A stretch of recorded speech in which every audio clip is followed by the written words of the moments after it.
This is a WZRD Chicago 88.3 FM. We have with us unwizard via Zoom, Ary Paloma of the amazing Heeby Jeebies. Hi, Ary. How are you? I'm good. How are you? Good. Okay.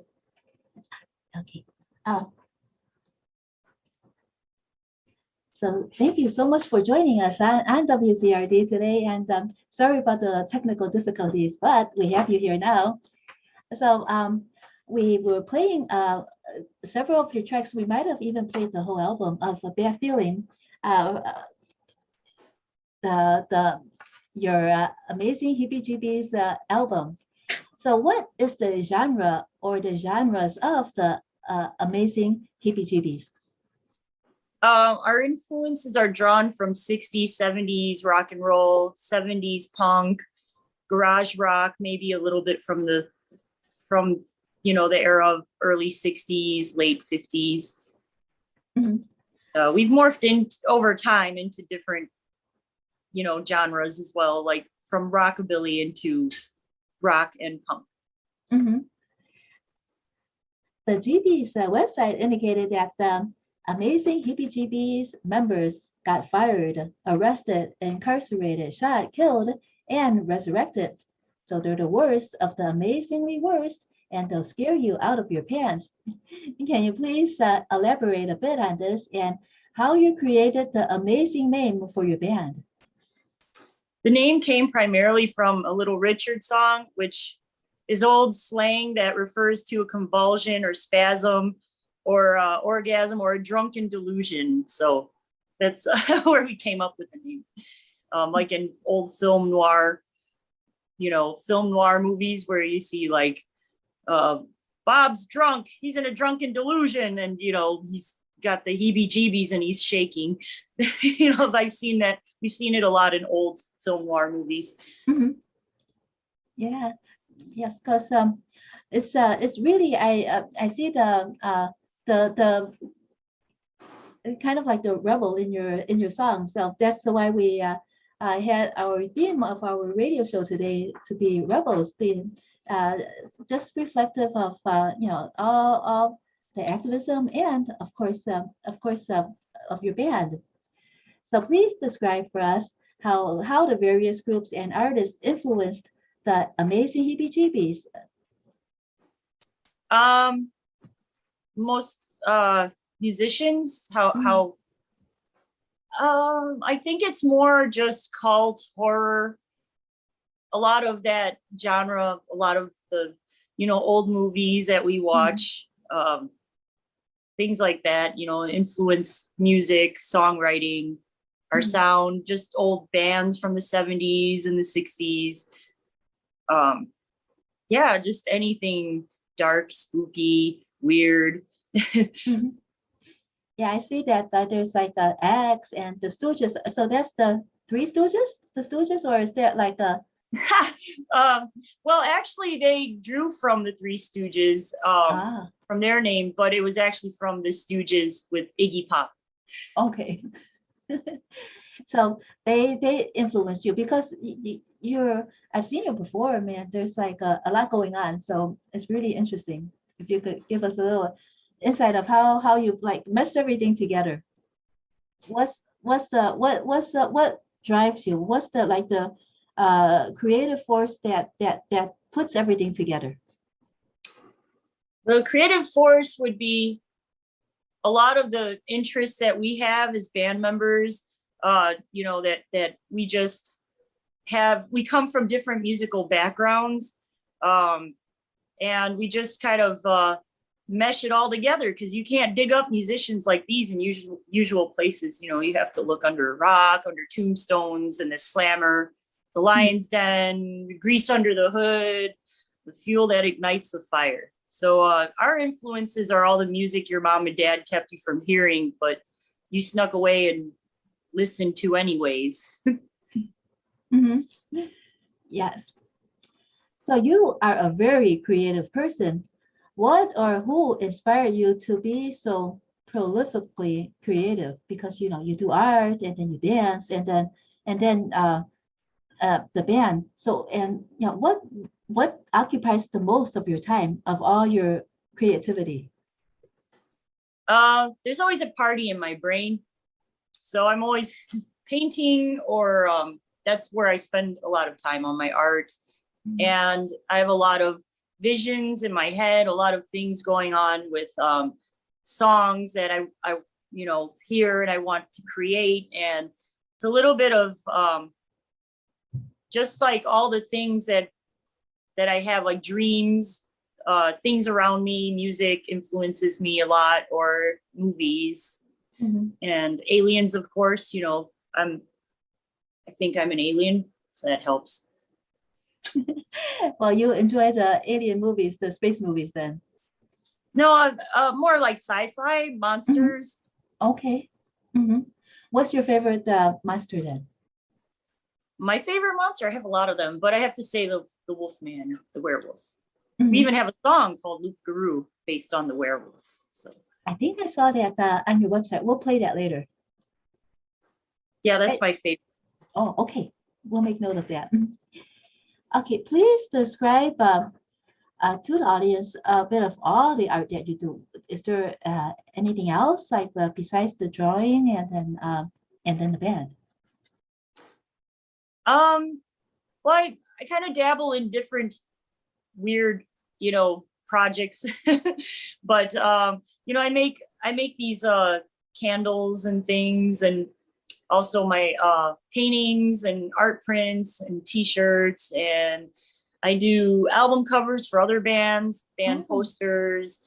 I just everything creative, everything that's of art form, I guess you could say. I write music, lyrics, but yeah, just anything and everything around me.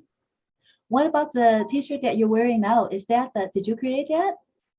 No, unfortunately I didn't. This is actually an old edition of the Warriors. So this is 1979 Warriors cult film. Okay. That I just have a bunch of these t-shirts that are vintage. Yes. Well, it seems as if you really like the vintage, like the music and then the art. So you form everything together and make it your own. Do you write all the amazing Heeby Jeebies songs? I do write most lyrics, but our guitarist Bob Hyatt does write songs as well, and lyrics, and the music is a collaboration of the band. So some songs sits for years until they come together, come to life, or maybe resurrected. And some of my collaborations I've done also with Tommy Klein, Boss X, have been really, really cool. So we're still working on some new stuff, and hopefully start recording, getting in the studio again by February or March, somewhere around spring. We'll be recording again. Oh, that's great. So for you then, usually what comes first? Would the lyrics come first, or the music? A little of both. But I definitely do more lyrics than music, but I have some ideas here and there. But then it's just a collaboration where we all just sit and come up with song parts and a story, or what we're trying to say with the music, as Boss X says. And then I know that you're activist. You're an activist, and then you're a political activist as well. So does your politics affect your lyrics, or are they separate, or is it sometimes a little bit of each? There's a lot of influence on that. Well, as you know, today's Indigenous Peoples Day, because my family, we're Apache, so I do celebrate that and acknowledge and honor our ancestors. And I wrote a song called, actually this was a collaboration, but I wrote the words "Walking Eagle, Sleeping Sun." It's a political song of the Indigenous people. And it's just raising awareness to all the struggles that we still go through today. And it's always good to use art as a platform to do that. I also believe in the right of monsters to feast on the ills of society. Mhm. Yes, if only that could solve the problem, then we could get to where we need to go much quicker. The song what is it? The walking. I can't read my own Walking writing. Eagle, Sleeping Walk- Sun. That's actually going to be on our new recording coming out. So Walking we Eagle. don't have it recorded just yet, Oh, but okay. it's a great song that we play it live. So maybe you'll hear it at one of our upcoming gigs. Okay, awesome. Yes, we look forward to that. You have a very strong voice as the lead singer or as the ring mistress of the amazing Heeby Jeebies. Did you ever train in voice? I've never had voice training, just supernatural, God-given talent. Or, I don't know, ungodly talent. How often do you and the band practice? I'm always working on material myself. As for the band, always working on music individually, maybe. Practice depends on availability of band. As I said, there's the incarceration thing. Mhm. Yes. So were you, well, I guess you when you practice, it has to be like together, but because there were some musicians that during the pandemic, they kind of like did it on Zoom as well, but likely you would need to be together, right? To practice. Yes. Most of the time we have to be together. And we haven't done Zoom or anything like that with practices during the pandemic. I have other projects where we have done Zoom, like the My Sweet George Harrison tribute. I'm a big George Harrison fan, and we've done that every year, and that's February coming up. The 25th, it actually falls on George's birthday. So that's going to be at Martyrs, and lots of various bands, and some of the members of the Jeebies will be there too. And it's going to be cool. It's kind of like a big celebration or fest at Martyrs. So keep an eye out for that one as well. Okay. When you do have a gig, how much do you have to practice before you're ready for the gig? It all depends on like the songs and the show. Like we're going to be doing a Cramps tribute Halloween weekend Saturday. That's on the 30th coming up at Macho Saloon. And that's the band's religious holidays, Halloween. But we're looking at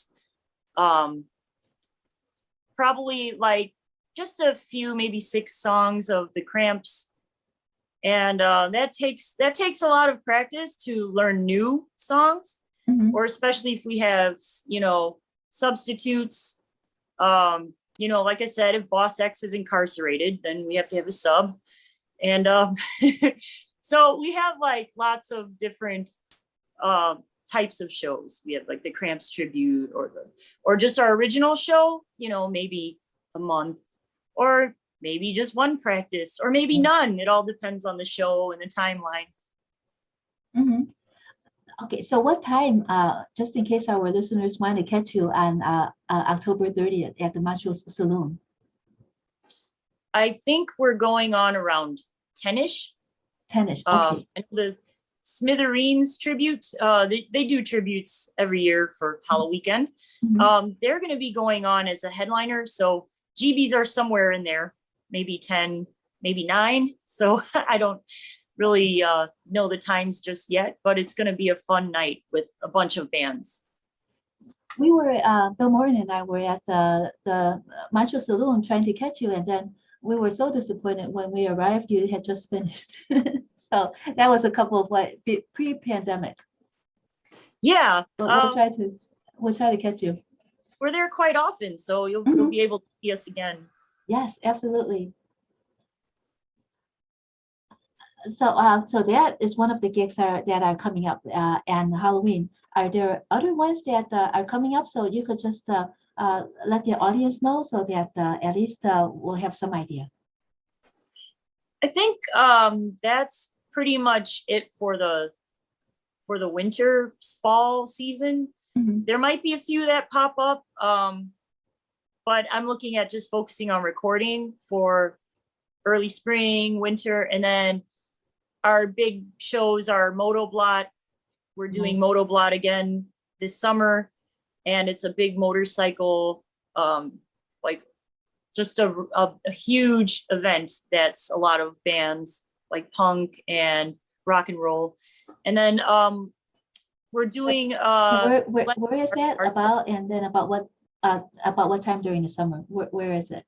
Oh, it's in August. So just look in August. It's usually the second or third weekend of August. Okay. Same weekend, I think, falls on Glenwood Arts Fest. Mm-hmm. So that's a Rogers Park festival we do most every year. We're a local band in the neighborhood. So we're always at the Glenwood Arts Fest and Motoblot. Those are the two big ones in the summer, besides Halloween week. Mm-hmm. Yes. Let's see.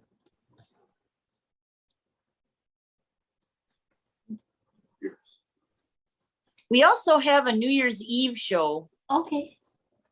So the voices in my head were just reminding me of this, but we have a New Year's Eve show at Macho Saloon, the same venue we're going to be doing Halloween weekend.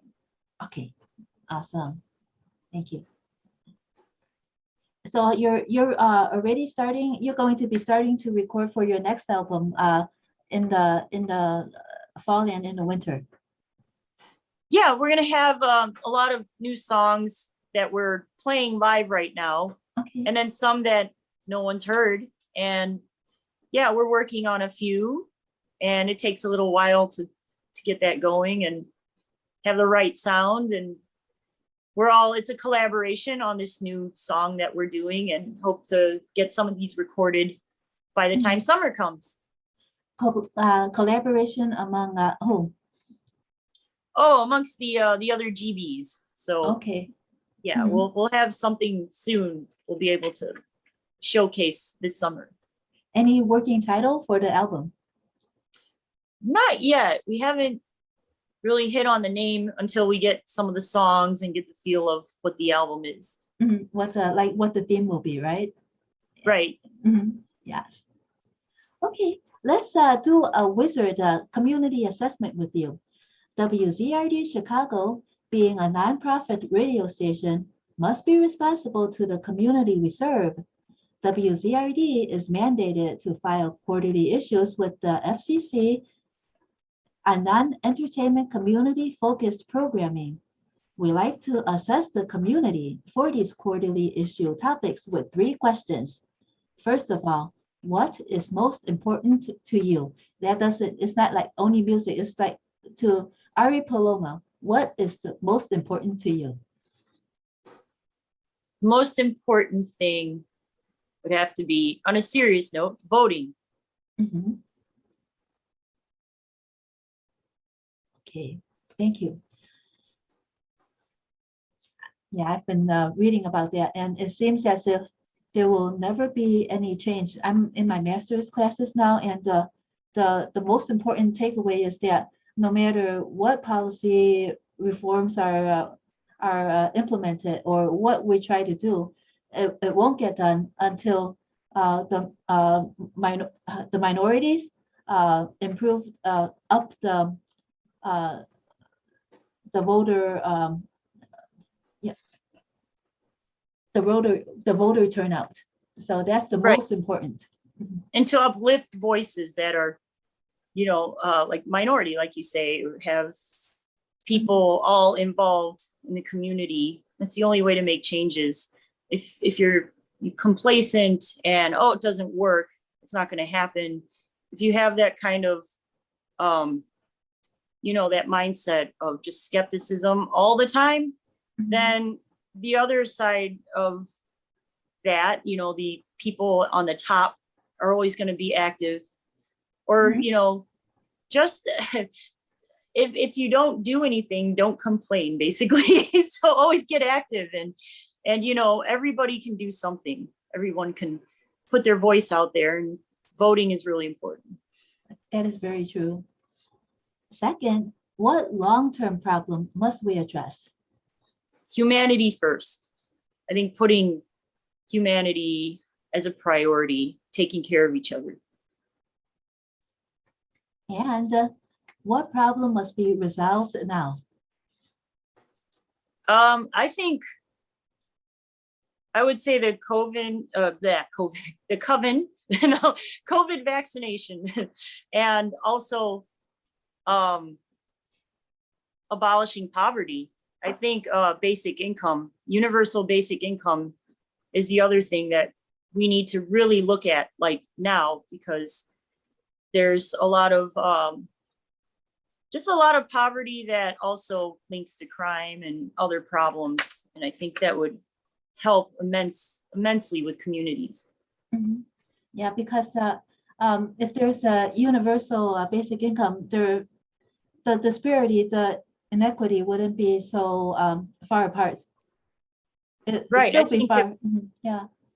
it would level the playing field. And if you don't stigmatize poverty and a social safety net, if you just go out there and, you know, you have like something at least to give you hope. You know, you have food on your table, you have a roof over your head. You're not worried about the basic things to survive. Then you move to like Maslow's pyramid, you move to the second level. Now you can help other people. And I think humanity would be more apt to help each other more and help other people if we all felt a little more secure and we all felt safe. And I think that's a big part of it. It's survival. It's just feeling good about your life. You have enough to provide for yourself, then you can provide for other people. Mhm. So is there, when you write your songs, do any of your core beliefs, such as you were talking about now, do they kind of go into the lyrics and into the story at all of your songs? Maybe this new album, but definitely Sleeping Sun, Walking Eagle, the song I mentioned earlier. That's Yes. a part of humanity falling apart.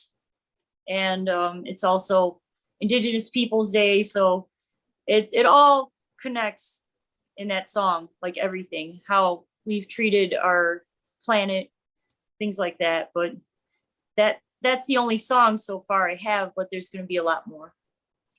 Awesome. Well, Ary Paloma of the amazing Heeby Jeebies, thank you so much for joining us at WZRD Chicago today, and a very, very happy Indigenous Peoples Day to you. Thank you. And thanks for having me here. It was a lot of fun, and I'll see you at the next show. Yes, and when your next album comes out, please join us again. Yes, absolutely. I'll see you real soon. All right, thank you. Thank you.